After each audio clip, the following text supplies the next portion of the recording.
Okay, magandang araw sa inyong lahat, guys. So, ano mga balita ngayon? Trending, mainit, binabaha, tostado, bistado ka ngayon, Marbel. So, ayan, sa mga hindi nakabasa ng mga open letter ni BP Sara, kung makikita nyo, hindi na ginagalang ang Chief PNP dahil wala siyang respeto mismo kay BP Sara Duterte. Ayan. Sa mga hindi nakabasa ng mga sa open letter ni BP Sara, puntahan nyo lang ang kanyang page sa Facebook. So ito, panoorin natin kung paano to ibinisto o bistado si Romel. Yan, tostado ka ngayon sa lahat ng mga banateros. So panoorin natin. Bigay siya ng sulat ha. Lupit nun ha. Love letter na yun. Napakahabang love letter nun. At ipinakita niya na kung gaano daw kasinungaling at manggagamit din itong si General Patrolman Marbil. Si Mr. Batas. Grabe. Ano masasabi nyo dun sa sulat na yun? Unang-una sa akin, kasi syempre sanay tayong gumawa ng mga ganyang liham dahil syempre sa mga kumpanya, pagka ikaw ay magsisend ka ng letter or email, usually sisimulan mo yan sa paggalang. O like, dear, dearest, hi, ganon. O kaya, to whom it may concern. Oh yes, to whom it may concern. Ganon Pero ito, umpisa pa lang, talagang alam mo na galit yung sumulat nito. At sa first name lang niya, tinawag si Marbil. Anong sa'yo nito? Anong senyales sa'yo nito? Umayos ka, Romel. Yun lang yun Sa akin sa tingin ko kasi, wag mo natin kakalimutan, ayon sa ating konstitusyon, sa batas, ang pulis po ay nasa ilalim ng mga sibilyan. At ito pong Vice President natin ay may mandato na binoto ng taong bayan na higit pa sa Pangulo. Yes. Ang kanya numero. Ibig sabihin, ang kapangyarihan niya ay matindi galing sa mamamayang Pilipino. Ikaw, Mr. Marbil, o ikaw, Romel. Ang kapangyarihan mo lamang ay kung ano yung nasa ilalim mo, nasa ibabaw mo. Ang dyan, yung NAPOLCOM, di ba? Which is mga civilian in nature. Dapat sumunod ka. Kaya lang, Romel, mukhang umaastang batas ka dahil meron kang sinasandalang Panginoon sa tingin mo. Kocholi. Ito pala si Marbil Bakit yung mga nakapaligid kay Bonget mahilig sa papreskon? Diba? Actually, hindi nga nagpapapreskon masyado noon yan Pero ngayon, ibang klase Yan, ganyan din si Abalos. Hindi nagsasalita si Marcos pero yung mga nasa paligid niyang salita ng salita. Ano ba ang English ng sinungaling? Di fake news. Bakit puro fake news yung nandiyan dyan? May nag-fake news na 5,000 projects, flood projects daw. Merong kasinungalingang nilabas. Ito si BP Sara. Ay, hindi pala. Diinan na natin. Fake news. Fake news ka, Marbil. Sabi ko nga, umpisa pa lang, umaatikabon na itong letter na ito. Sasabi dito sa letter na ito, Romel. Tinawag lang niya sa unang pangalan. It's as if si Inday Sara sinasabi dito kay General Marbil na since wala kang respeto sa akin, hindi rin kita i-respeto. I will call you by your first name. Pala desisyon kasi. Isipin mo, siyang nagde-decide kung ano yung dapat at kung sino dapat ang security ni VP Sara. Dapat merong ang trust and confidence yan. Siyempre, security mo yan Alam ka naman maglalagay ka dyan. Tatandaan po natin ito ay bagamat walang koneksyon. Pero, naaalala nyo, nung pinatay si Degamo, wala yung security niya.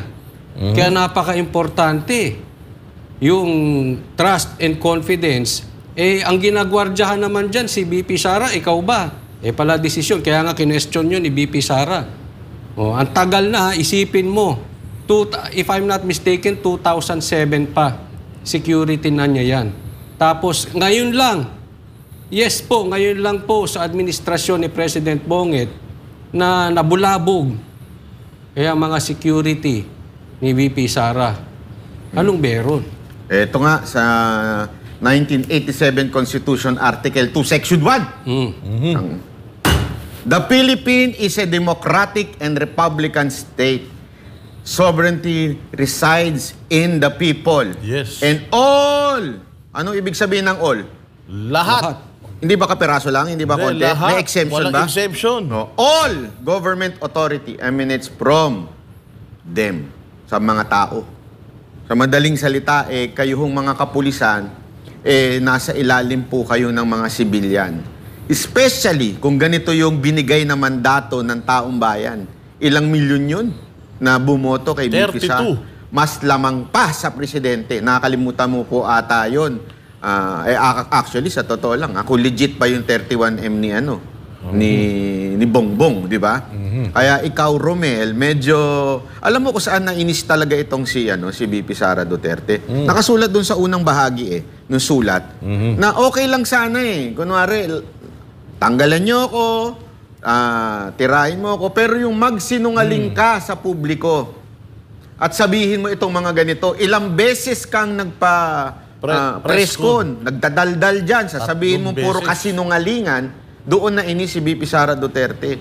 Yung kasinungalingan mo sa publiko, dapat makorek in public. Ako sa totoo lang sinabi niyang sinungaling, which is pinakita niya at pinatunayan niyang sinungaling itong si Marbil. Alam mo Marbil, dapat sa'yo mag-resign. Sa totoo lang, ikaw dapat ang una mag-resign. Kasi paano ka marerespeto ng mga nasa ilalim mo kung ikaw ay isang sinungaling na pinatunayan ng aming Vice Presidente. Hindi ho ito haka-haka, pinatunayan po. Kasi sabi mo nagpaalam ka sa Office of the Vice President. Ano sabi ni VP? Sandali, ako ang Vice President Hindi ka nagpaalam. Kinuha mo lang basta-basta. So doon pa lang, booking ka ng sinungaling ka. So ano ibig sabihin nito? Wala ka ng karapatan na manatiling bilang PNP chief. Dapat mag-resign ka na. Wala kang kredibilidad. Oo, dahil sinungaling ka. Sinungaling Kung ka. hindi makapal. Kaya lang itong gobyernong ito, yung mga alipores na yan, walang nagre-resign. Ang dami ng kahihiyan. Diyan pa rin. Kapit tuko pa rin sa posisyon. Antayin natin. Kung medyo makapal at itong mukha ni Marbil, may kahihiyan. Isa pang gusto natin gawin dito, lagi naman natin ginagawa, kinukumpara natin yung ngayon sa noong nakaraang administrasyon. Partida to Si Inday Sara hindi pa bumabanat sa gobyerno. Oo. Hindi pa bumabanat si Inday Sara sa gobyerno, pero tinatarantado na. Nako. Yan ang si Leni Robredo, very very critical yun sa gobyerno. Kahit na tama na yung ginagawa ni PRD, lintik ang pagiging obstructionist nun. Ibig sabihin, walang tamang ginawa si PRD at kahit harap-harapan, kayang siraan ni Leni Robredo si PRD nung panahon na yun. Pero never ginawa ito ni PRD. Maraming mga vloggers, mga media people na binabalahura si PRD, pero never nagdemanda yung tao sa kanila. So dito mo talaga malalaman na itong mga praning. Wala pang ginagawa yung tao, binabalahura nyo na. Isipin nyo yan, ibang klase. At saka dito ang matindi talaga dito, itong mga kababayan natin na nagre-react na rin. Sobrang nagre-react sila at naiinis sila sa nangyayari dahil ang tinding panggigipit. At ang mga nagre-react dyan, mga senador, si Senator Bato, si Senator Bongo, titingnan natin yan, yung kanilang mga reaction tungkol ho dito sa banat ng ating Vice Presidente. Alam mo Dapat kasi pagtatanggalin to ni ni President Bonget, pagtatanggalin mo yung mga palpak mong nakapaligid sa'yo. Sira na kayo, nasisira pa kayo lalo dito sa mga nakapaligid sa inyo. Baka tanungin na naman siya, sabihin niya wala siyang alam. Di ba? Kasi di ba laging gano'n naman na walang alam? Hindi ko nga alam kung itong bang galaw nila ay masasabi nating merong alam ang presidente o galaw lang nito nung yung artistang secretary. Si Abalos. Abalos, kagagawan mo ba to? Ganito ka talaga ka-traidor? Mantakin mo, pinagkatiwalaan ka ni Pangulong Duterte noon kahit ang daming tumututol sa'yo noon bilang secretary. Ngayon, ganyan ka? Wala talaga. Pero ito maganda to medyo pinanindigan. Mga hudas. Pinanindigan ni VP Sara si Pastor Kibuloy. Oo. Kasi sinabi niya, kung nagagawa yan sa akin na Vice President, mas lalo na doon sa mga ordinaryong Pilipino, katulad ni Pastor Kibuloy. Isipin mo, ginambala ang KOJC, tinitira sila Pastor Kibuloy, minamaliit, inaabuso. Ang daming pinagagawa dyan kay Pastor Kibuloy at kay OJC. Buti na lang at ito ay nagsalita ng maganda ito si BP Sara. Dahil napakadelikado na po yan. Totoo po yan, ha? Katulad nga niya, in connection, pinaimbestigahan naman si Atty. Roque. Lahat na lang ba ng naging kaalyado or dikit sa mga Duterte, kailangan takutin katulad nito mga ito, tatanggalan ng security. Medyo delikado po yan sa mga ordinaryong Pilipino. Ibig sabihin yan, bumitaw-bitaw at dumistansya kayo sa mga Duterte. Dahil kung hindi, malilintikan kayo, aalisan kayo ng security, kakasuhan kayo, papatawag kayo sa Senado, etc., etc., hahalukayan kayo ng kaso. Hindi na po talaga maganda itong nangyayaring ito. Mas maganda pa ngang mag-isip si Mayor Basti Duterte na dihamak na napakalayo ng edad sa kanya. At 35 years old, si Basti, malinaw ang utak. Mantakin mo, sinabi ni Basti na kung talagang kasi napaka-lame nung excuse na kailangan ko lang tao. Kailangan ko ng 75 na pulis dahil kulang ako ng pulis sa NCR. Unang-una sa lahat, ang dami yung pulis na dineploy sa Mindanao. Ang dami yung pulis na dineploy sa Davao City. Pangalawa, mas importante pa ba yung security ng mga congressman? Naku, dami niyan. Kesa sa Vice President natin. Kasi imaginein mo Romel, 300 ang congressman natin. Ilan ang security ng mga yan bawat isa? Magtanggal ka lang dyan ng isa bawat isa sa kanila. Hindi naman delikado buhay ng mga yan Ang daming pera ng mga yan. Sandali. Sa akin congressman pa yan. Yan totoo, yung mga in-check. Huwag mo sabihin walang mga security in-check. Sir, alam nyo yan. Huwag tayong maglokohan. Yung iba dyan, nilipat nyo sa kanila. Gusto nyo ng prueba? Huwag na tayong magkabukingan dito. Alam natin yan. Kasi merong group chat sa mga yan na alam nila kung saan naka-duty yung mga tao. Nagkakaalaman yan. Huwag na tayong maglokohan. Yung iba dyan, nilipat nyo sa mga in-check. Di umano. Di umano. Sa dulo, may di umano. Para malinaw. Kasi alam nyo, simple lang naman sinasabi. Sinungaling talaga. Oo, sinasabi ni BP Sara, magpakatotoo ka. Huwag mo nang dami mong palusot. Sabihin mo na lang, kalabang kayo ng gobyerno So, bakit kayo nakikinabang? Ganun na lang. No? Parang na talaga silang mga aso, no? Matatanggap pa ng Pilipino yan kalabang ka ng gobyerno, bakit ka kailangan magkaroon ng security mula sa gobyerno? Ganun lang. Tapos ang usapan, hindi, ang dami mong palusot. Dinaig mo pa yung asawang nagkapalusot na may kabit. Di ba yung mga may kabit, di ba? Ang daming palusot. Hindi, gali ako sa ganito, gali ako sa ganyan. Palusutin mo na, sabihin mo, hindi mo na mahal. Ang masaklap nito, Banat Bay, ang bobo ng magsisinungaling ka na lang, yung pangtanga pa. Hindi naman kasing tanga ninyo yung mga Pilipino Alam naman natin yung nangyayari sa ngayon Tinan nyo nangyayari sa Davao. Safest city, pero ang daming checkpoint. Tapos dito, sasabihin mo na wala namang threat sa buhay ni Inday Sara. Paano walang threat sa buhay ni Inday Sara? Yung tatay pa lang niya, ang dami ng mga binaldado ng mga tax evaders, mga oligarko, mga drug lord, mga ano pa ba, yung mga nasagasaan ni PRD. Napakarami ng mga nasagasaan ng mga yan. Isa pa yung komunista. Si Inday Sara, komunista. Ang dami rin hinarang na komunista niyan nung naging DepEd Secretary at NTF-ELCAC advisor yan. So, sobrang delikado ng buhay ni Inday Sara. Bakit ikaw, Romel, hindi mo isakripisyo yung iyong security detail para mapunan niyang kakulangan ng mga pulis dito sa NCR? Di ba? Yun lang naman yan So, kung hindi nyo kaya magsakripisyo, ano yun? Mas importante kayo kaysa kay Inday Sara? Sa Amerika nga yung Special Service Chief nila nag-resign dahil hindi nila naprotektahan ng buo si Donald Trump. Tapos dito sa atin, ikaw pa mismo yung magtatanggal ng security sa pangalawang pinakamataas na leader sa Pilipinas. Ang tawag dyan? bastos ka. Yun lang. Pwede mo naman sabihin diretsuhan eh. Huwag mo paikot-ikutin. Wala, kalaban kayo eh.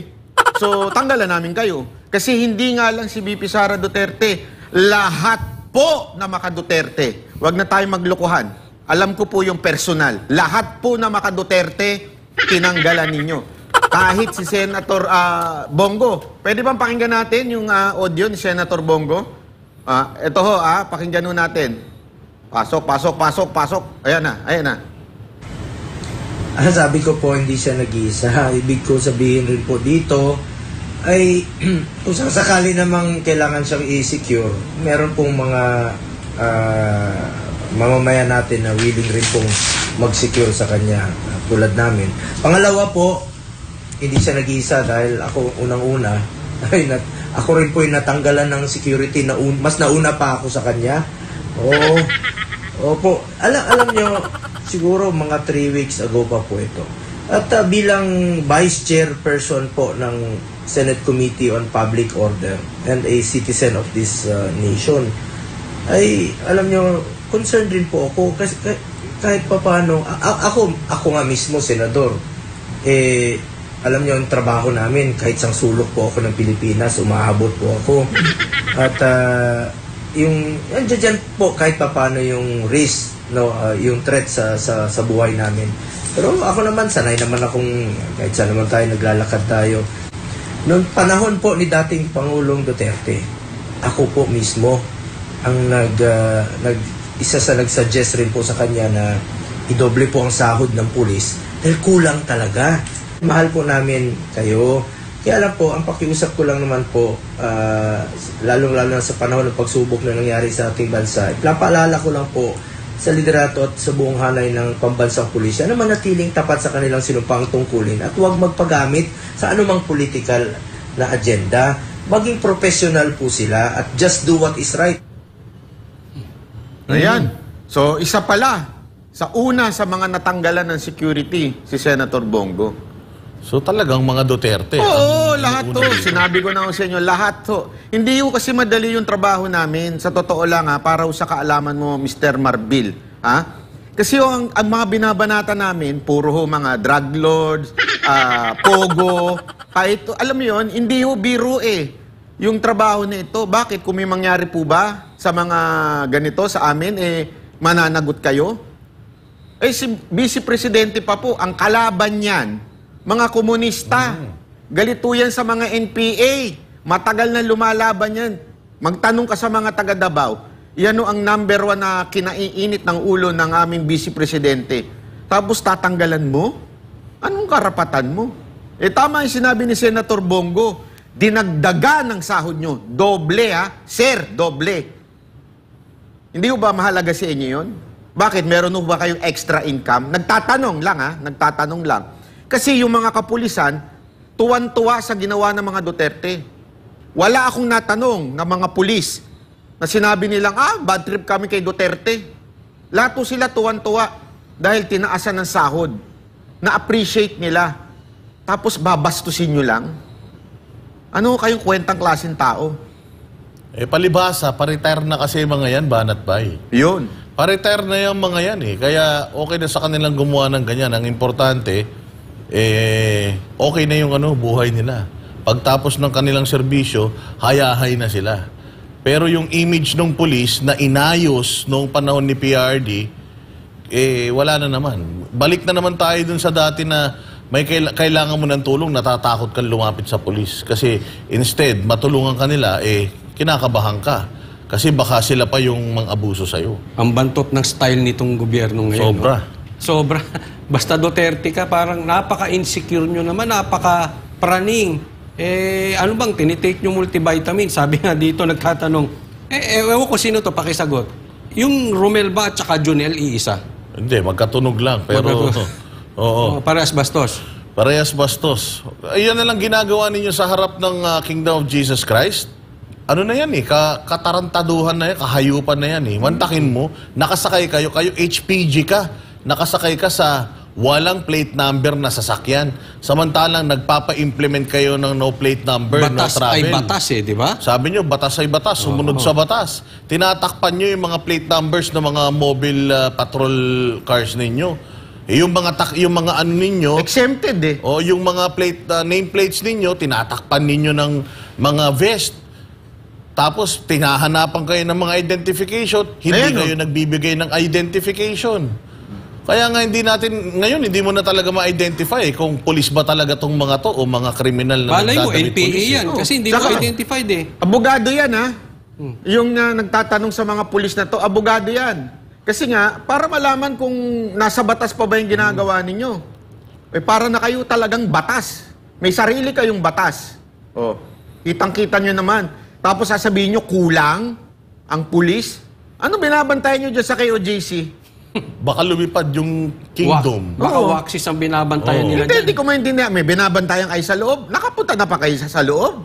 Alam nyo ba kung pag pumapasok kami dyan, yung mga dila namin napapasok dahil sa mga bibig naming medyo... Kanina nga, Oo. Banat Bay, may nag-comment sa akin, sabi niya, "Uy, mga banateros, nagvi-video kayo doon, lalo tuloy naiinggit yung gobyerno kasi video kayo ng video." Ako ang sagot ko, iyan yung isang way ng pagpapakita namin na sa mga areas na yan, sa mga properties na yan, wala si pastor. Kaya nga kami free na Oh, we are nakakapag-video allowed. dyan eh. Oh.